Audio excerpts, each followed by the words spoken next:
Chapter 12, 15:13 hours, April 15th, 2539, military calendar, Metrome system, extrasolar reconnaissance position, unnamed asteroid belt. The Death's Hand had drifted silently through a loose assemblage of asteroids for the last few hours, taking a break from dropping a series of convoys throughout the edges of the system. Based on the traffic emanating closer toward boundary, it became increasingly apparent that Captain Fulton and his fleet had engaged with the Covenant. It was always hard for Commander Keller to take a back seat to the fight, preferring to leverage her Prowler's stealth capability for an offensive option instead of its intended purpose. After the release of the scanning buoy from the cargo hold, she charged her signals officer to identify clusters of M-type asteroids, which would further mask their location. M-type asteroids were classified as such for their high concentrations of nickel and iron, ferromagnetic metals that would help distort any attempt to locate their ship through LiDAR or radar-active scanning. The Prowler listed to port in a lazy drift around a jagged asteroid several dozen kilometers in size. She chose this particular asteroid because its natural shape, forged through eons of meteor impacts and collisions, served a valuable purpose. The craggy outcroppings that jutted out from the core of the rock served to disrupt and bounce any signals incoming or outgoing from their position. They could easily settle themselves between the kilometer-long spires of rock and metal to hide. "Until you master your temperance, you'll never excel in the Prowler Corps," she was told during her captain's board many months ago. Although she had survived her fair shake of engagements with the genocidal alien coalition, she was ultimately passed for promotion to captain. She would retain her rank as commander and maintained command of her Razor-class Prowler. Not the most impressive vessel for an 18-year veteran such as herself, but she was content. As long as she got to keep sticking it to the alien bastards and had a solid crew she could rely on, there was nothing that would stand in her way. For the past 45 minutes, her bridge crew had been closely monitoring a vessel of interest. It was nearly as large as one of their frigates, but had an odd design unlike anything she'd ever seen. Given, most of the Covenant craft she'd seen over the last several years of fighting were odd in relation to what humans were used to.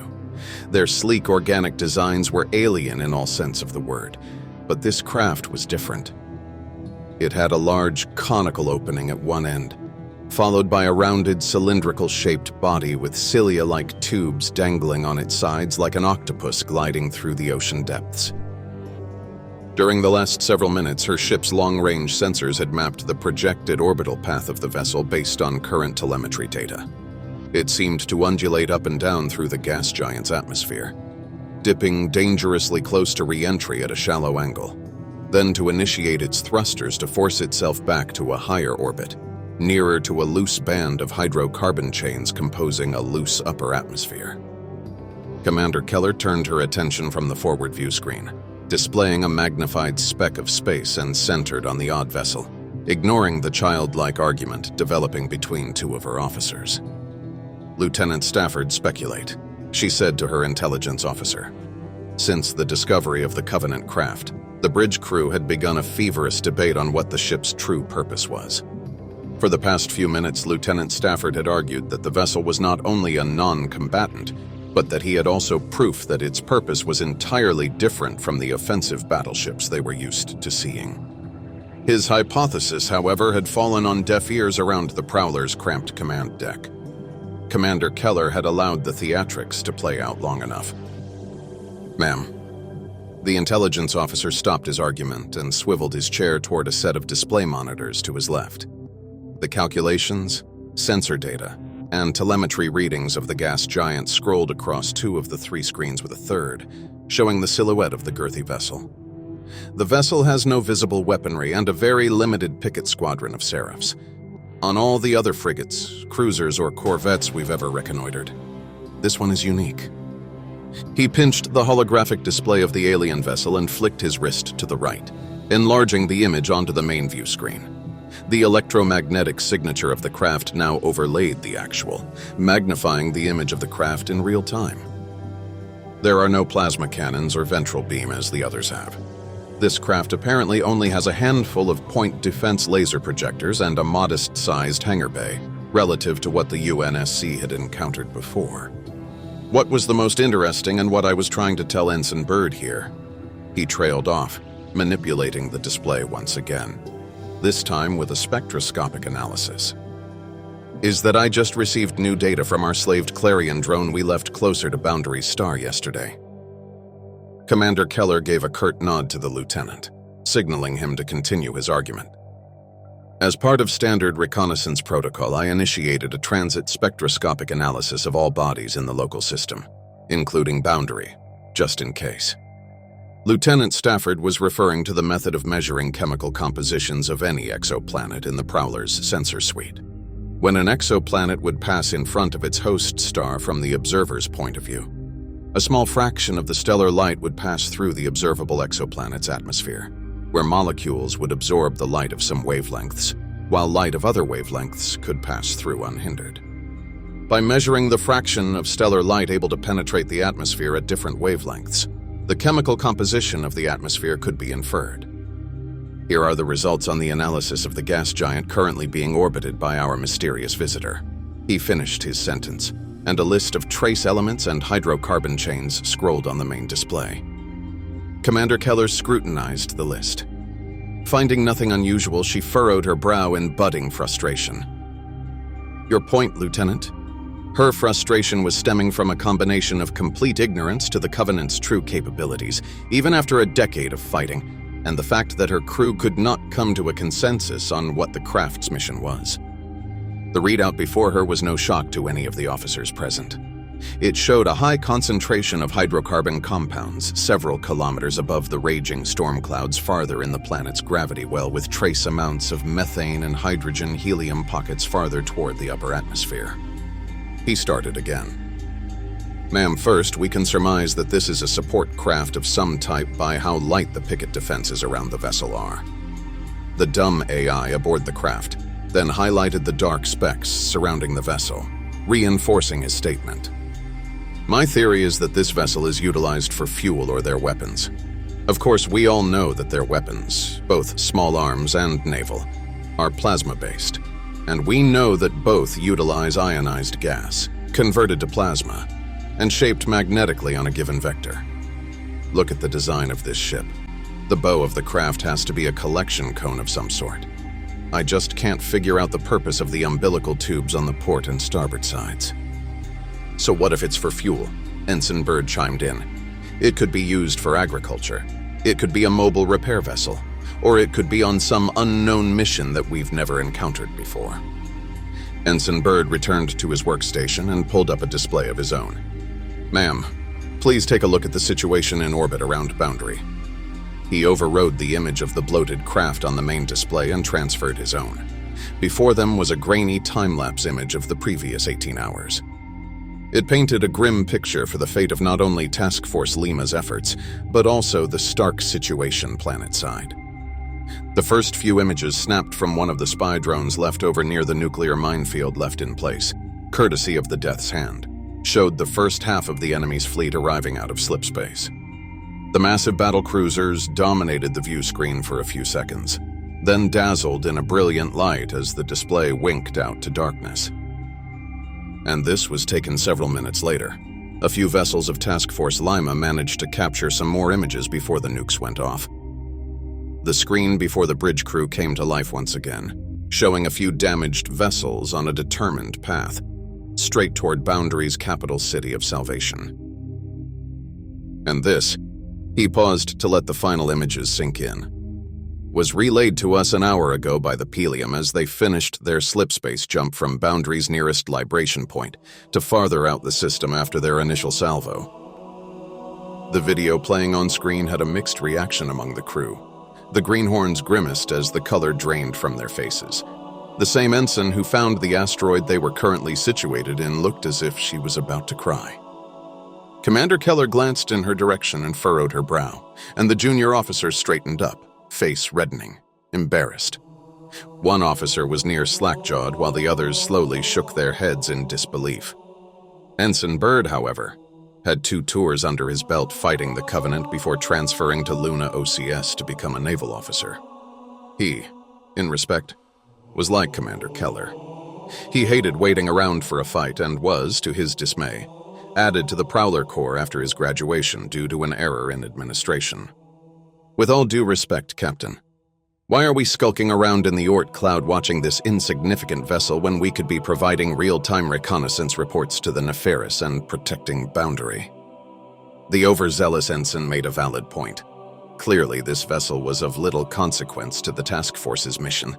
She couldn't ignore Lieutenant Stafford's evaluation of the craft, though. She needed to look at the bigger picture and determine the strategic importance, or lack thereof, of the opportunity that presented itself. The Prowler's primary mission was reconnaissance, not direct engagement. As much as she wanted to drift some thermonuclear devices toward the gas giant, there's not only a chance that the vessel wouldn't be destroyed due to the dissipative nature of nuclear devices without atmosphere, but that it also might attract much unwanted attention to her own ship. Commander Keller knew she couldn't just let a juicy opportunity slip through her fingers, but she was between a rock and a hard place, literally. Her instincts just wouldn't allow it. The Admiralty be damned, she thought. Okay, gentlemen, let's compromise. Commander Keller turned toward her communications officer. We're going to maintain extrasolar reconnaissance, she started. And we're not going to make it easy on the Covenant. Prepare a tight beam transmission to our comm relay. She raised her forearm and began to speak into her datapad. Captain, Death's Hand reports target of opportunity. Possible Covenant refueling vessel sighted. Light escort. She paused, weighing her next words carefully. She knew there was one asset that could handle precision jobs like this, and they were currently inaccessible on Boundary. The weight of her decision was bearing down on her shoulders like some invisible weight. She knew that her remaining Hornet medium-yield thermonuclear mines would most likely do the trick. But could she risk it? The radiation shielding on the mines would most likely hide the approaching mines. But there's a chance that the Covenant's sensor systems would either pick up the microbursts of chemical propellant in the mines, or could even identify that the inert object was moving steadily toward them. She knew if her boat was a conventional craft and not meant for stealth that she'd have her active sensors on and her eyes and ears open. Even if by some miracle her crew could sneak some slow-moving nukes toward the bloated vessel, what if there were additional forces in the area? Could Death's Hand continue to stealth through the local asteroid field? The Covenant would surely send additional forces to investigate the loss of one of their ships, especially if Lieutenant Stafford was right. After a planetary assault, they would want all the fuel or carrier gas they could muster for counterattack, or to move on to the next human colony world. On the other hand, this vessel wouldn't remain ripe for the picking forever. Regardless of who might be right, Ensign Byrd or Lieutenant Stafford, it didn't matter. All that mattered was Task Force Lima had a limited window to strike targets before they either had to leave the system or be decimated under the Covenant's might. By her count, there were still at least 4 CCS battlecruisers left around Boundary, with who knows how many more on the way. 5 human ships. Even a ship of the line like the Nefaris stood little chance to succeed in a 1-to-1 fight. The internal struggle Commander Keller was battling with came to a head, and her decision became clear.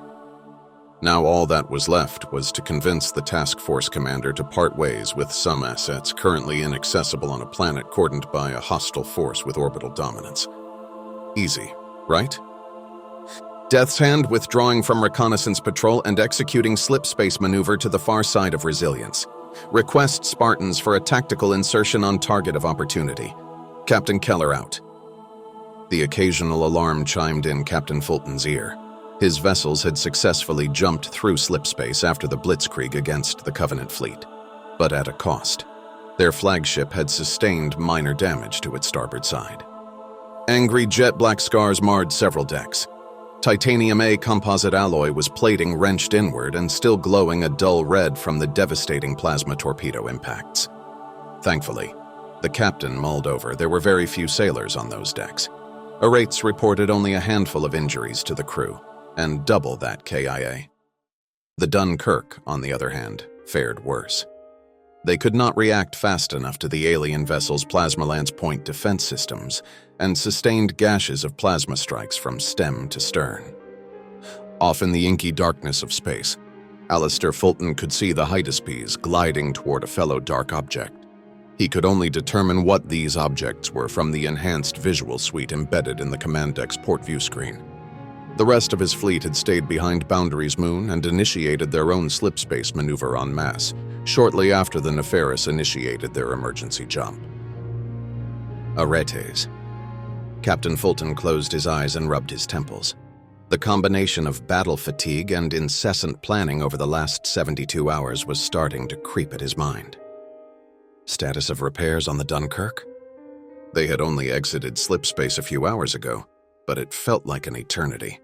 He was forced to leave nearly his entire ship's complement of Marines and support craft to the surface of Boundary while he was playing hide-and-seek with the Covenant.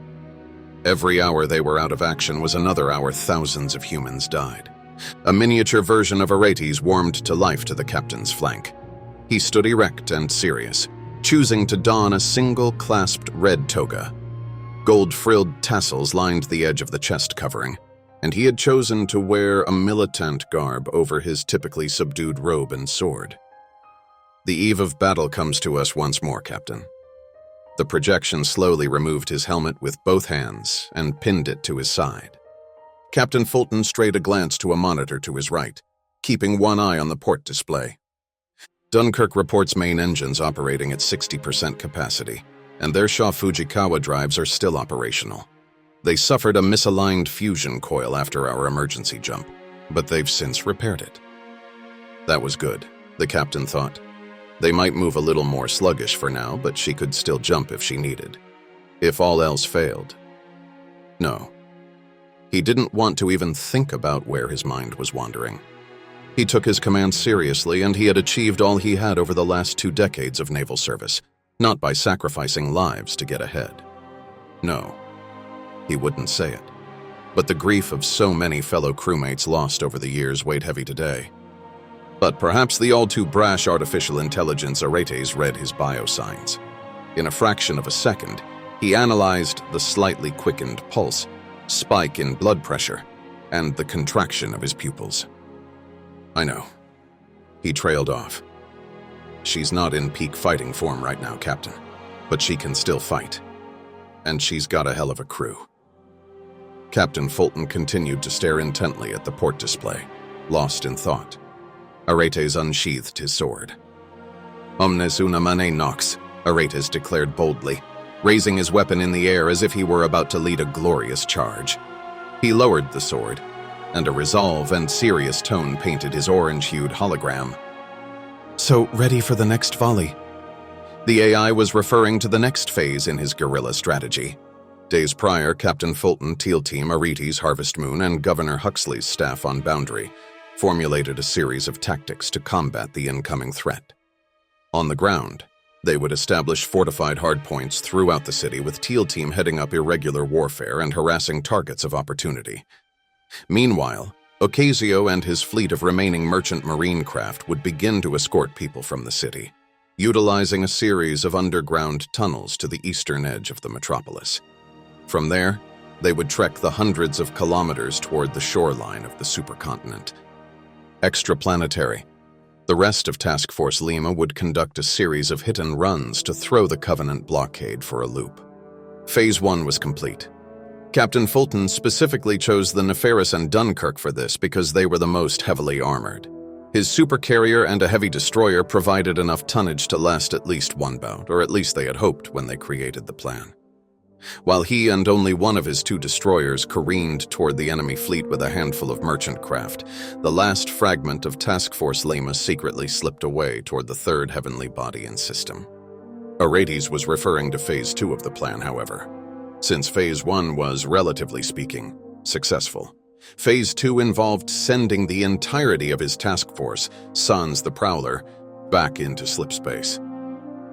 Immediately after exiting, the fleet of cruisers and destroyers would conduct a slingshot maneuver around Boundary or Tarvos and attack en masse once again. Aretes and Harvest Moon would also coordinate the remaining merchant vessels parked in Tarvos's farthest libration point to conduct the same attack as the initial phase. It was almost time for the Hydaspes to detach from Dunkirk and ready its position behind the unnamed planetoid. Aretes. Hail our captains on the priority channel. Please inform them that within the hour we'll be initiating the second phase of the attack against the remaining Covenant cruisers in orbit around Boundary. The hologram bowed his head slightly and within milliseconds relayed the message. Aretes was now in a deep study, staring at some invisible point on the hatch behind the captain. He turned his pensive eyes to Alistair. "Sir, you'll want to hear this. Just picked it up via tight beam transmission from our drone boy. Timestamp is a little behind." He was alluding to the fact that for a tight beam transmission to be captured, it must be in line of sight, meaning they have to wait for their buoys to be perfectly in line with any ship to convey the data. Play it. Death's Hand withdrawing from reconnaissance patrol and executing slipspace maneuver to the far side of Boundary's supercontinent. Request Spartans for a tactical insertion on target of opportunity. Captain Keller out. Why is she so cryptic? He wondered. Most likely she was observing a Covenant ship and didn't want to risk any spikes in activity to her position. But why did she request Spartans specifically? He wondered why they couldn't jettison a few more mines or repurpose their Fury tactical nuke to act as a missile. Spartans implied precision, and precision implied that the ship was guarded against attack. The picture was forming in his mind's eye now. Alistair sat forward in his chair and straightened the cuffs of his uniform. Stretching his back, then standing once again, he surveyed the room. There was a mixture of fear and pride in each of their eyes. They knew the task force was going to do some damage, and they trusted their commanding officer's judgment completely. Each of them had served with him in at least one engagement over the life of their careers. They also knew exactly what kind of man he was, a man of action. Pride swelled in his chest, and he prepared his response. "An interesting development, thank you, Aretes," Captain Fulton said. He stepped from his chair, grabbed the handrail before him, and looked around the room. "I've never worked with a better crew, loyal and steadfast as they come." He stood up from the railing and began to walk around the bridge. "This is why I must ask you to once again put yourselves in harm's way to protect the lives of millions of humans. This is why we fight. And this," he glanced at his wrist, tapped a series of quick commands, and brought up a display. The main viewport came to life, and a detailed plan appeared before them, hovering over the bridge crew's heads. "This is how we win. With the news that there's an unprotected vessel ready to be destroyed. We'll chip away at these alien bastards until they're decimated." Crescendo rose in his voice, smooth and eloquent Old English. "Now I ask you, Neferis, will you see us vanquish our foes until nevermore?" At once the crew declared a roaring hoo-yah. There were approving nods and salutes from each of his resolute crew. The captain concealed a grin curling in the corner of his mouth and sat back down. He called Aretes to his console. "Yes, Captain?" "She better have a damn good reason for pulling this play," he said quietly. "Bounce a message back to Harvest Moon." He paused, looking for the right words. "Get the Spartans to the far side of the continent. Aretes, how old is Commander Keller's message? How long do the Spartans have?" "Sir, the timestamp is 2 hours and 17 minutes old." This was a problem. That gave Arthur 079 and his team less than 4 hours to get across the supercontinent under Covenant surveillance. But, like the omniscient being he thought himself to be, Aretes continued before the captain could finish his thought. "They can still make it, don't worry, Captain," the AI reassured him. "All right, tell Harvest Moon this then," he said. "Harvest Moon, this is Captain Fulton. We've identified a lone Covenant ship near the edge of the solar system, and we're going to take it out. Instruct Teal Force they have less than 4 hours to find a way across the continent to these coordinates." He tapped his wrist pad and transmitted the data. "Death's Hand will rendezvous in low orbit at approximately 21:15 hours. Don't be late." The recording ended, Aretes making a show of sending the message on screen with a gesture. "One night awaits everyone," the captain said, and steeled himself for what was to come.